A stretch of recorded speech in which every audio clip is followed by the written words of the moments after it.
tips on repotting plants at home and caring for them afterward.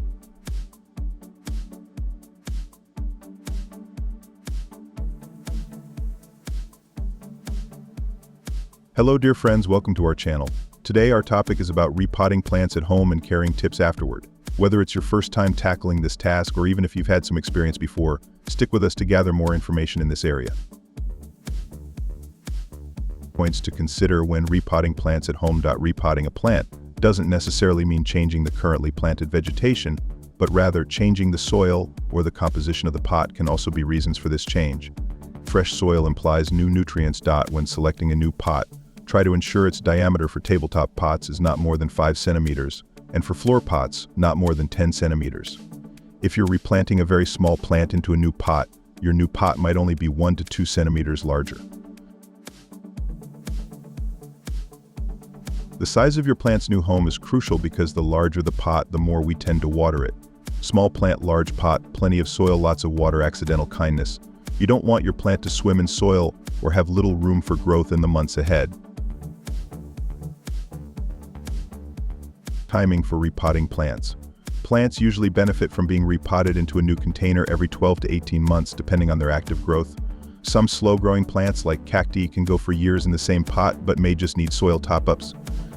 The growing season, typically early spring to late summer, is often the best time for repotting and transplanting plants.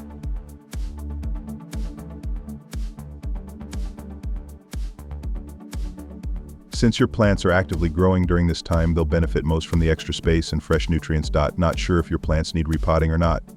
If you've noticed one or a combination of these signs, it's a good time for repotting.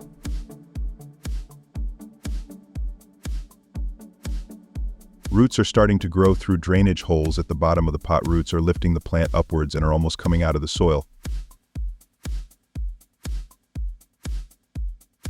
Plant growth is significantly slower than usual, and it's not due to winter dormancy. Water sits on the top of the soil and doesn't absorb easily.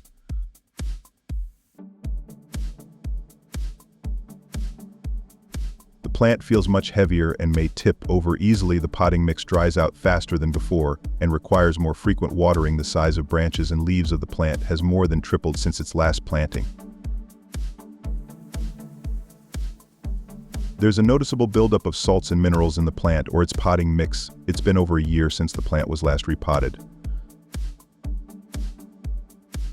Simple steps for repotting plants at home. Remove the plant from the pot. Rotate your plant to the side.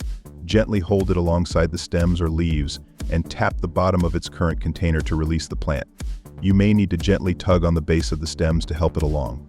Try flipping it over while your hand is placed over the top of the pot instead of pulling it out.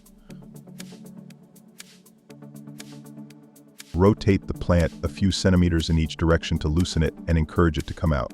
You can use a knife to separate the plant from the pot if needed. 2. Loosen the roots.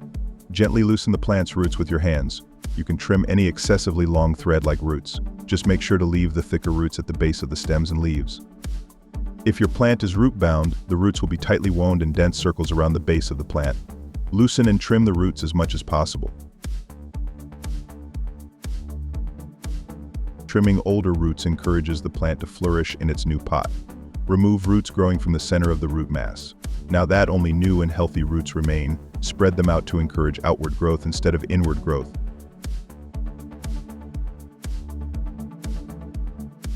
3. Add the new potting mix. Ensure that the new pot is not only wider but also deeper. Pour a layer of fresh soil into the empty pot and pack it down, covering any air pockets.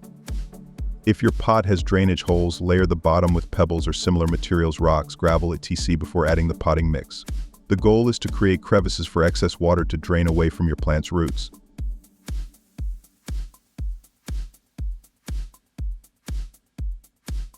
4. Plant your plant. Place your plant on top of the fresh potting mix, making sure it's centered. Then add more potting mix around the plant until firm. Ensure you haven't added too much soil to the pot, as the roots need space to breathe. 5. Water. Once you've settled the pot into the ground, water it to help settle the soil. Uniform the potting soil and water it thoroughly. Keep in mind that a recently repotted plant doesn't need fertilizing.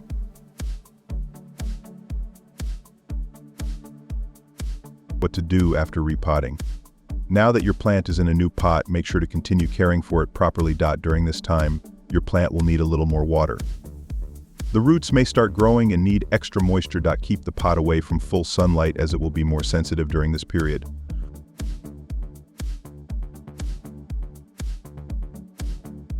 Why does the plant wilt after repotting? There could be several reasons for a plant wilting after repotting, including transplant shock, improper planting depth, inadequate or excessive watering, pest or disease issues, or inappropriate lighting conditions. How to prevent repotting shock. Before you attempt to repot, thoroughly water your plant 1 or 2 days in advance. This makes it easier to remove your plant from the pot and ensures its hydration, reducing the risk of shock. Does the plant need fungicide after repotting? Sometimes mold on your plant's soil may necessitate a relocation. You can replant the plant in fresh and sterile soil, ensuring no more contaminated previous soil. Simply remove your indoor plant from its pot. Clean the container. You can even give it a light spray of fungicide and refill the container with fresh, sterile soil.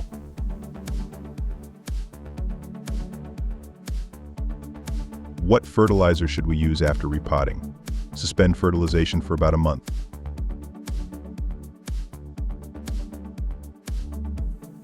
With these simple tips, you can easily repot your plants and enjoy their healthy growth. If you have any questions, feel free to ask in the comments section. We're always here to help. Stay tuned to this channel and follow us on social media. Until next time, goodbye.